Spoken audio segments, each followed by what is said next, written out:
Thank you, Toastmaster Aditya. Good afternoon, fellow Toastmasters and dear guests. During World War II, the German forces were conquering Poland, Norway, and a part of France within 4 months of time. And after doing that, they had a very high level of confidence, packed with artillery, armor, air force, and whatnot. Their next mission was to conquer USSR, which is the current Russia. Soon they captured Bulgaria and Ukraine, and their next target was to capture a city called Stalingrad and its oil reserves. Capturing three countries in 4 months, but the Nazi forces were not able to capture the town of Stalingrad for 6 months. And at the end, they were not able to do that. History is filled of such great examples where we have seen such things. The Battle of Stalingrad not only gave us a hope to the world, but it also gave us one of the best snipers which the history has ever seen. The name of the sniper was Vasily. Vasily Zaitsev. Vasily Zaitsev was the name of this sniper. He was a part of USSR army, and he was a normal soldier. But when he was put into war, he realized that his knowledge of artillery and shooting, when coupled with skill which he acquired during the war, has helped him to become a sniper. And during that war, he killed more than 300 top German officials and snipers, thereby turning down the war. In our life, usually the opposite happens. From childhood, we are asked to focus on our weaknesses. If I score less marks in one particular subject, my teacher or my parents will ask me to focus on that subject, but they will not ask me to build on the subject where I have scored more. Does something similar happen with all of us? Yes. In corporate world also, when there are appraisals, we are discussing on weaknesses and making a development plan to focus for the entire year on our weaknesses. And nobody talks about the strength what each individual has. You can see individuals, organizations, and nations who have become great. They have only become when we have focused on their strength. So what is strength made of? Strength is having 3 ingredients. Number 1 is knowledge. If I have to become a great public speaker, knowledge, I need to have a good understanding of vocabulary and grammar. Without that, success is not guaranteed. Second is skill. Here at Toastmaster, after acquiring grammar and vocabulary, we practice the public speaking skill. And the third thing is, which is talent. Talent is something which is there naturally in all of us. We have seen the talent of this club in the 625th chapter meeting. It was filled with drama. There were people who were good in dancing. There were people good in singing. There were people doing great skit. These are the 3 skills which constitute and make us strength. Now how this strength, so knowledge and skill can be acquired easily. That we can do and that we keep doing in our corporate life. But talent is something that will help us keep going, because talent comes naturally to us. And yeah, because you can see Toastmaster Ravi, he wrote the script, directed the script, acted in the script, and made that skit. So that talent is naturally within him. Nobody asked him to do, right? Toastmaster Yogendra, he is good in impromptu speaking. That is his natural talent, which he has developed over a period of time.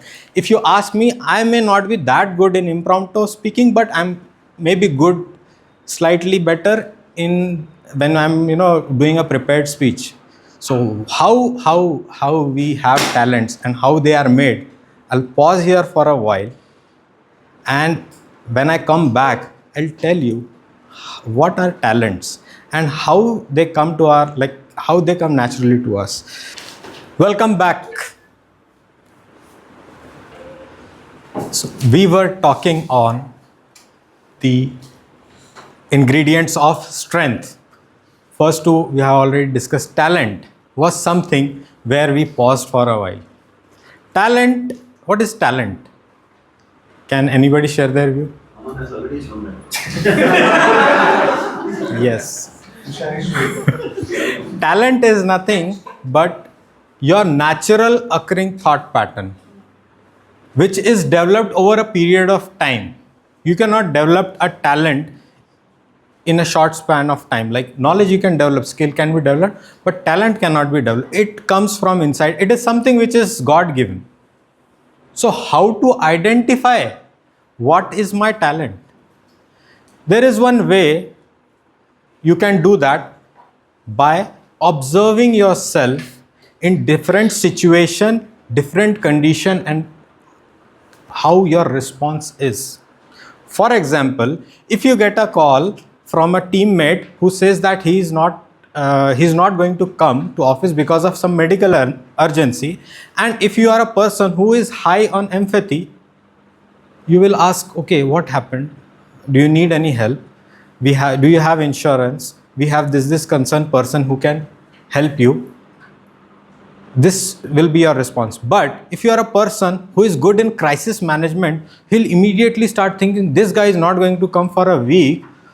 Who can take his position for the next week so that I can do my work? Both are correct at their position, but because of the connection of their neurons, their response is different. So you need to understand what is your natural talent. It looks very easy, but it is very difficult, because it is difficult to see the picture when you are inside the frame. Talent is something which will take you to the next level. Now, after understanding this, there can be one notion: if I keep focusing on my strength, working on these, will I be able to cope up with the ever-changing world? That won't happen. Focusing on your strength and talent will make you more robust and be ready for the challenges. One way to find your challenges, you can do a kind of survey or assessment, which can tell you, okay, these are your strengths, which I think most of us might be doing in our workplace. I don't know how much they help, but yes, that can be one way to do that. But focusing on weakness will not help. At the beginning, I told we need to focus on strength and manage around our weakness. So if you are low on empathy, maybe you should be aware whenever some such person calls you, or there is some situation like this where you need to be in that other person's shoes and show empathy.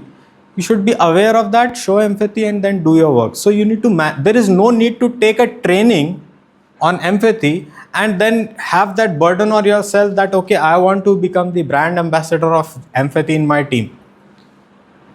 Focus should be on your strength. Then, weakness are something which can be managed, but strength is something which will keep you going. If you consider an example, if you keep working on your weakness continuously, identifying small courses, training and doing, you'll grow horizontally like a banyan tree. Okay. Have you ever seen any CEO posting on LinkedIn, I have done Scrum Master course? He has to grow vertically. He is not bothered about developing skills. How many of you remember the periodic table of chemistry? Now I do because of my doctor. It's not needed. But tomorrow if I do a course that I have understood the periodic table, will it help me? Focusing on your strength will make you like a coconut tree which can be seen through miles. But a banyan tree cannot be seen because you are just growing horizontally. This assessment up to you. This was something which was at no cost available, and I did that. After focusing on your strength and managing around your weakness, what will happen? If you keep doing this, that will help build your character and attitude. When you are focused on your skills, when you are working with your natural talent, that will help build your character. If you have seen that movie in Three Idiots, where they say if Lata Mangeshkar would have been a cricketer and Sachin Tendulkar would have been a singer, where they would have been doing? Because they focused on their natural talent, that is the reason they got successful. With this, I'd like to leave you with the message here. Now we have discussed on what our strength, what they are comprised of, how we can manage around our weakness. Have something similar happened with you in your life regarding people asking you to focus on your weakness, not on your strength? Something similar happened with one of my colleagues in college. He was not very good in academics. He was an average student in mechanical engineering, but he had a talent of fixing things. He was like Rancho of Three Idiots. I remember once we were in college and one road roller was standing and it had some issues. We were in the class and he was with that guy doing the mechanic work and fixing that road roller. Because he was not good in soft skills, he didn't manage to get campus placement. Because of his family condition, he started working on a petrol pump, filling petrol and washing cars. Our professor stopped using that petrol pump because he was his student and he was filling petrol there. It's a real story. Slowly, he started working as a mechanic and tried fixing cars. When we were in college, he told everyone, if you have your bike service, your car service, bring the parts which are coming out of the car and we will see how they work in theory and practical. Today, he owns 2 garages in Nagpur. This is because he focused on his strength, his natural talent. Knowledge and skill, all of us had the same. But the talent for fixing things was something which was inside him. And that, I think, out of 200 students who passed out, maybe he might be the one who is earning good, but he is having a fulfilling life also. What do you think as a nation is our strength? Anyone? I would say culture is our strength. Okay. Being reflective. Okay. Youth. We are not youngest country in the world. Any like strength which can be an identity of, when we see of German, we say engineering. When we talk about US, it's technology. It's about entrepreneurship. What do you think is our strength? Techno-entrepreneur. I think one of the great strength India has is space technology. In February 2013, India launched 104 satellites with one vehicle. Imagine the amount of physics and mathematics went into it to place 104 satellite into their orbit successfully. 101 satellites were of different nations. Why can't India be a global hub to launch satellite? If you have to launch, any country needs to launch a satellite, come to India. Don't go anywhere. That can be our strength. We have placed Chandrayaan in a very cost effective manner. That's our strength, and we need to capitalize on it. From individual to corporate to nation, whenever we have focused on, and in space research organization, I don't think there are people who are from very high fancy college, IITs or IIMs. They are people from college, which like people in this room are there, but they have focused on their strength and they have made this nation proud every time. I think that is our greatest strength. And at the end, I would like to leave you with one important message. Whether you are focusing on your strength or your weakness, it's up to you. But you will be judged, or you will be judged only by the thing which you are fixing. If it is strength or it is a weakness. Over to the presiding officer.